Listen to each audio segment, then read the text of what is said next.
So today's video is about racial trauma, okay? And this is a really important topic right now, and surprisingly, it has been majorly politicized when racial trauma is just the truth of our reality. If we belong to a certain racial or ethnic group who is in the minority, we can experience trauma due to that fact.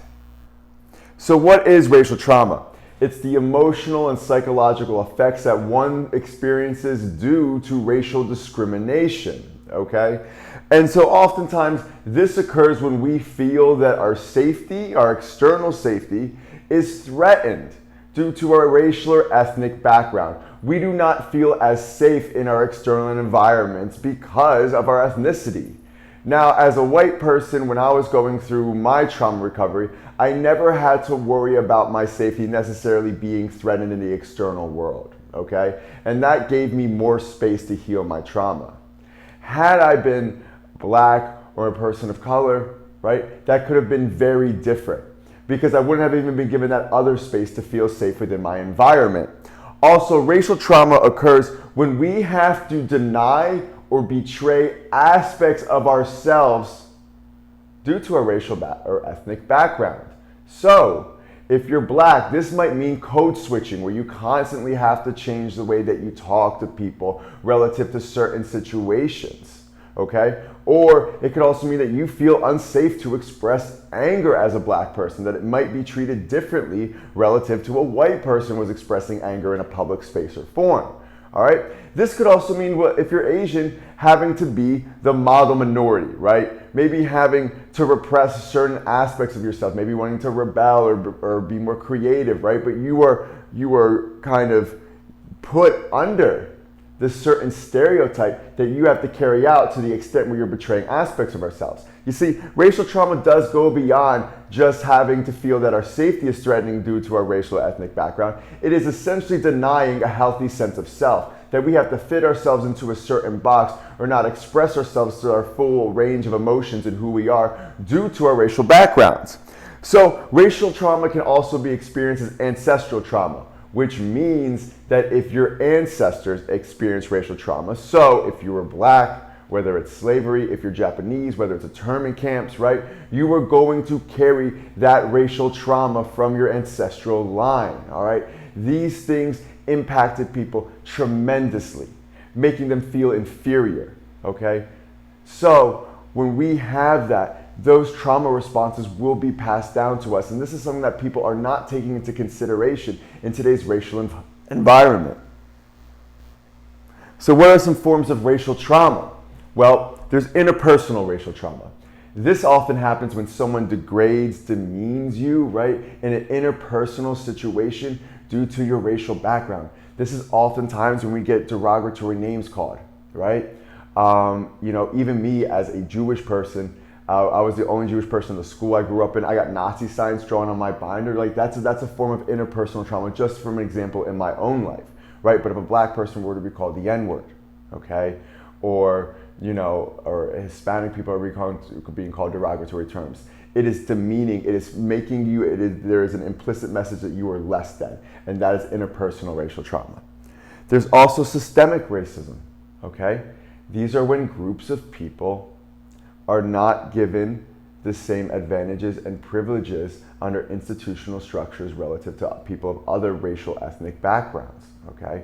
This is really well exemplified by the Netflix documentary 13 and the mass incarceration rates that happen amongst black people. As a white person, I was never afraid of carrying marijuana on me, walking around, being stopped and frisked, all right? Systemic racism happens when even levels of advancement, right, are much more difficult for people of certain ethnic racial backgrounds. Like they've done the study, obviously, that if you have an ethnic sounding name on a resume, you are much less likely to be called back for an interview. We have public space racism, which is where statues or memoriams of people who were the oppressors, right, or exemplified racist belief systems or ideologies are still around, right, in public spaces.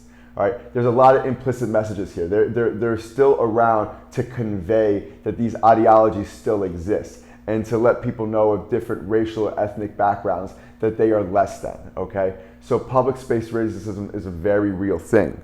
We also have vicarious racial trauma. This is what a lot of other people are experiencing right now as well, in terms of having to witness someone else be marginalized, degraded, or demeaned because of their racial and ethnic background. A lot of people went through this with the George Floyd murder. People right now are currently going through this with the Breonna Taylor situation. Think of how appalling it is. And like I said, this is not a political thing, but think about how appalling it is that this woman was simply laying in her bed and the police came and shot her to death and no one has been held accountable yet, okay? And when we are shown these images of George Floyd, right, when we are shown these images of Jacob Black, these things are vicarious trauma to people who are Black or to people who belong to that ethnic or racial background, okay? We also have racial gaslighting. This is a huge problem within today's society. And this means that we are not validating people's experiences. When someone of a racial ethnic background says that they've been marginalized or discriminated in their life because of this, or they're seeing it, and we tell them, no, that's not real, that's not happening, right?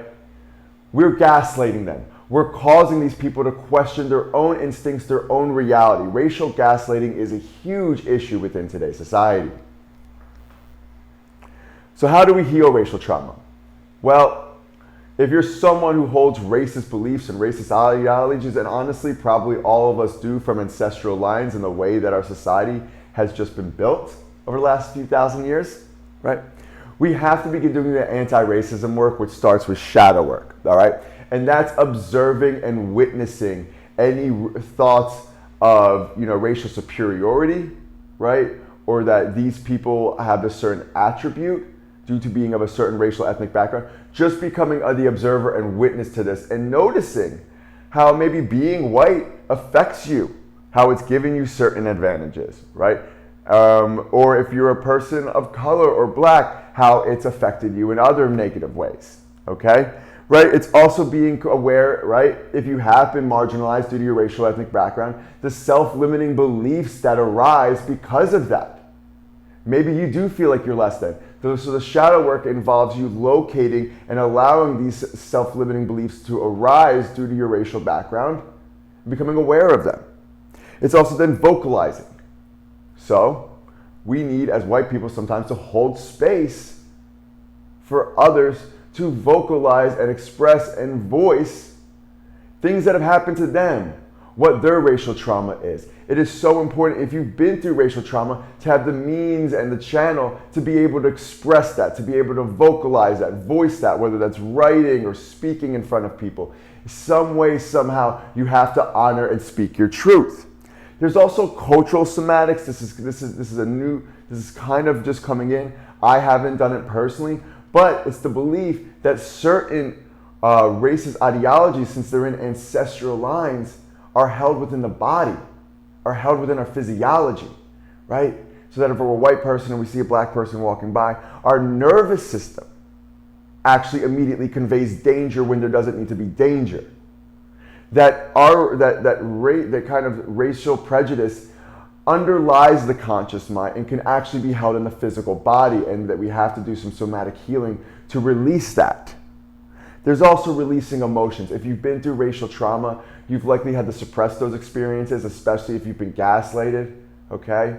Right? Racial trauma also occurs if your boundaries were crossed, right? Maybe if you're Black, your head was being touched by your white classmates without your permission. You need to release the anger, the sadness, the despair that you never got to really feel.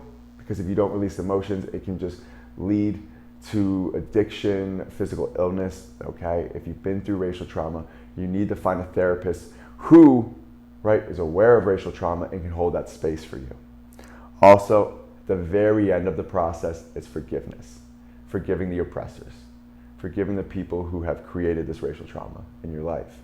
Now, forgiveness does not mean excusing it. I did a whole video about this, but it basically means unchaining yourself from them, okay? So that their acts are no longer unconsciously driving your behavior, that you no longer have to be hurt by them, right? And that's the last step, it's forgiveness. Obviously, guys, I haven't experienced racial trauma to any extent, right? I have benefited immensely from being white. I have.